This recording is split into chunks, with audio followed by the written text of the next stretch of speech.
What's up, guys? I'm back with my other Xanathar, or another, I should say, Xanathar's Guide comparison to the Unearthed Arcana. So this time we're going to be taking a look at the Barbarian. This is the Path of the Storm Herald.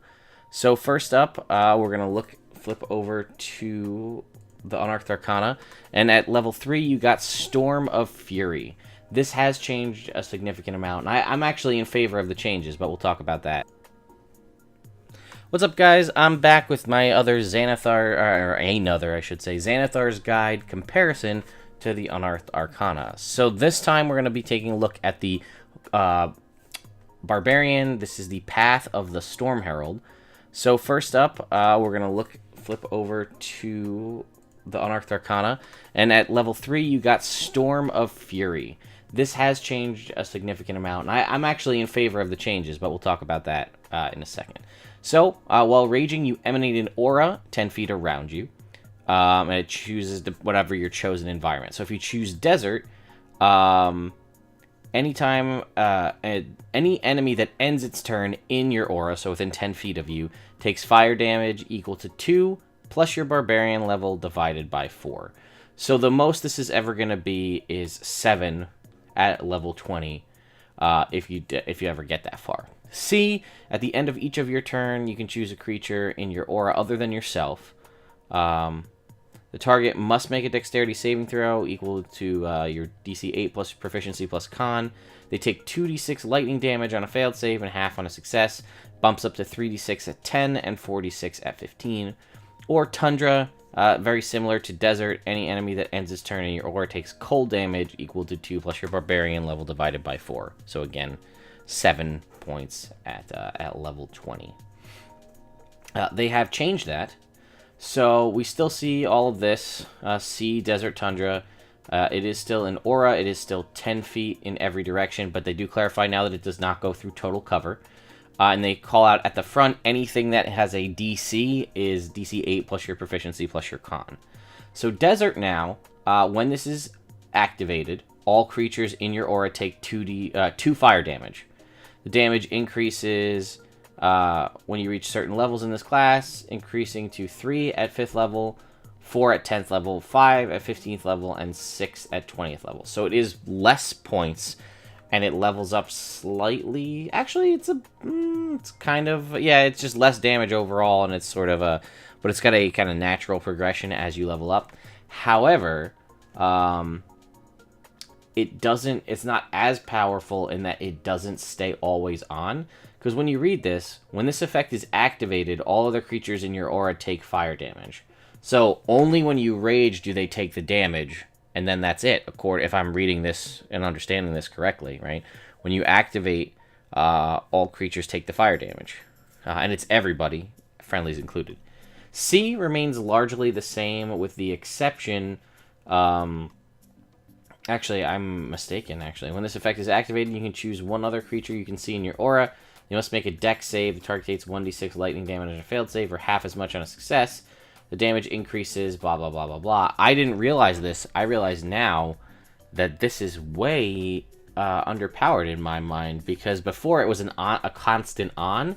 Now, it's just when you activate. I didn't realize that when I first read through this last night. So it's just 1d6 damage, lightning damage, until level 10, and that is just when you activate it, because I don't think it says, yeah, you have an aura that affects when you enter a rage, you can activate it. Oh, wow, I'm dumb. Hello, guys.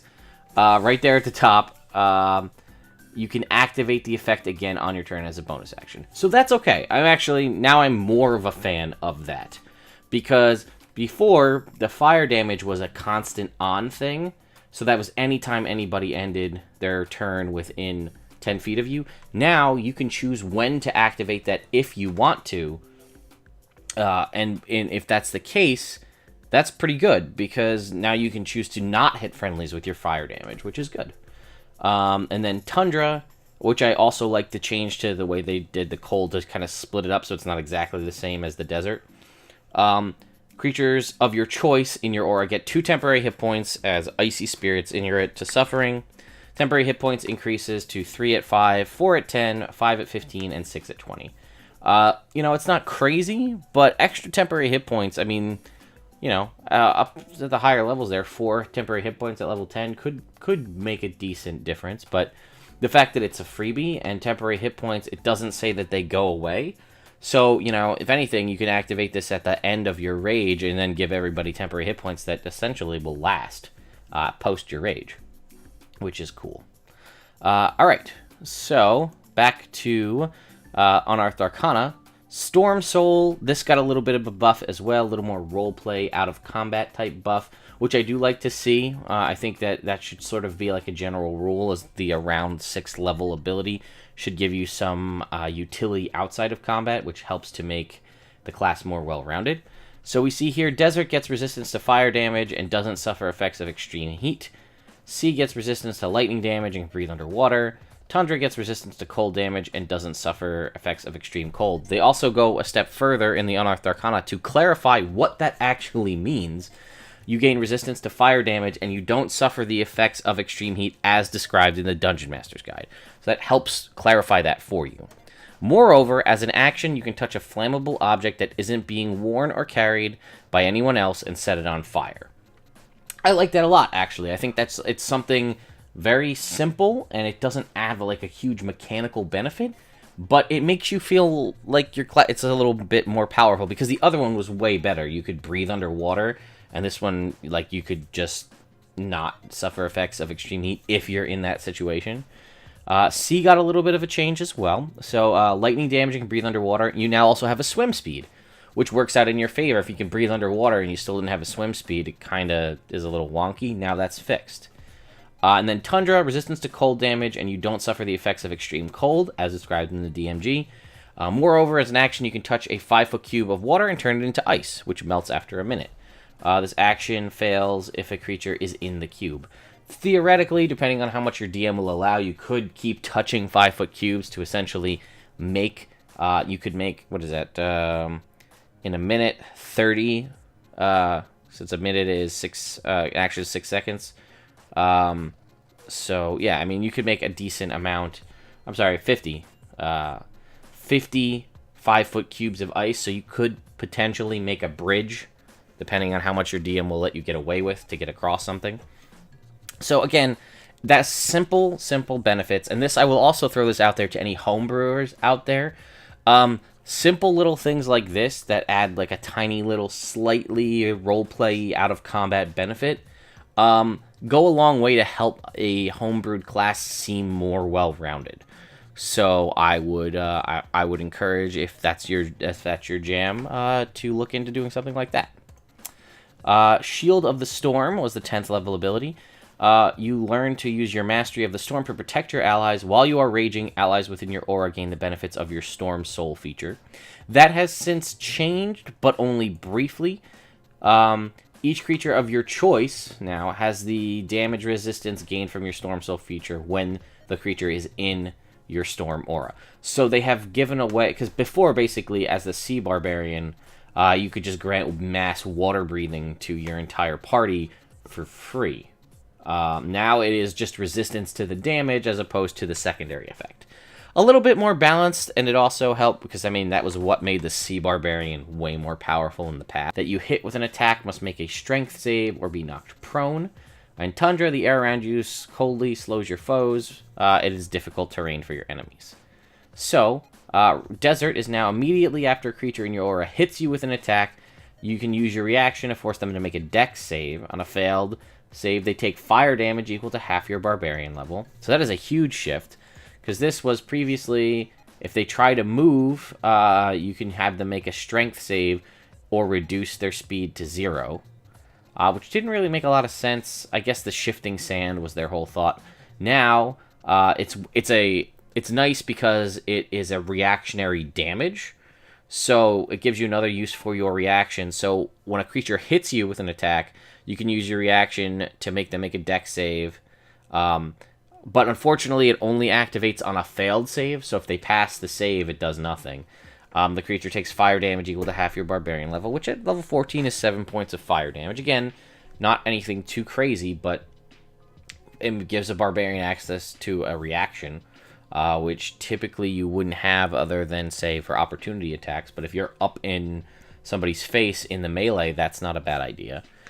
C, when you hit a creature in your aura with an attack, you can use your reaction to force that creature to make a strength save. On a failed save, it is knocked prone as if struck by a wave. This was previously any creature in your aura that you hit with an attack must make a strength save or be knocked prone. That's a little I'm not going to say it's overpowered. That's a little powerful, and it kind of steps on the toes of some of the totem barbarians, which were, I think that's the wolf totem barbarian, that lets you knock people prone. If they're large or smaller, this just gave it away. This is a strength save for any size to be knocked prone, whereas the other one just sort of knocked them prone. This makes it use your reaction, which I feel is balanced. And then Tundra is whenever the effect of your Storm Aura is activated, you can choose one creature you can see in that aura. That creature must make a strength save or its speed is reduced to 0 at the start of your next turn, until the start of your next turn as Magical Frost covers it. Before, that was difficult terrain. They sort of gave it the desert ability where you can drop its speed to 0, which I feel like makes more sense with the whole Tundra theme and slowing people down. So, let me know what you guys think of these updates for the Storm Herald Barbarian. Do you like these new updates? I talked to some friends about it, and they thought that this was not nearly as good, but I actually think it's